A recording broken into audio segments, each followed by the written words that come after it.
Beton va armatura qanday qilib birga ishlaydi? Temir beton ikki xil materialdan iborat: beton va armatura.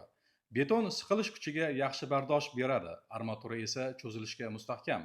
Shu sababli ular birga ishlaganda konstruksiya yanada mustahkam bo'ladi.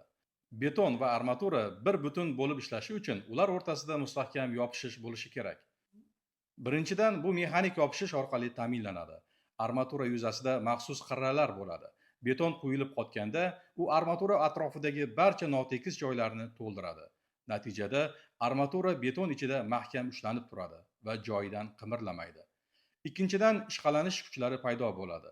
Beton qotish jarayonida biroz qisqaradi va armaturani yanada qattiqroq siqib turadi. Bu ham armaturaning beton ichidagi harakatiga to'sqinlik qiladi. Shuningdek, armaturaning beton ichida yetarlicha chuqur joylashishi ham muhim ahamiyatga ega. Bu ankerlash deb ataladi. Agar armatura beton ichiga yetarlicha uzunlikda kiritilgan bo'lsa, u yuk ta'sirida tortilib chiqib ketmaydi. Shu omillar tufayli beton va armatura temir beton konstruksiyalar ishonchligini ta'minlagan holda bir butun tizim sifatida ishlaydi.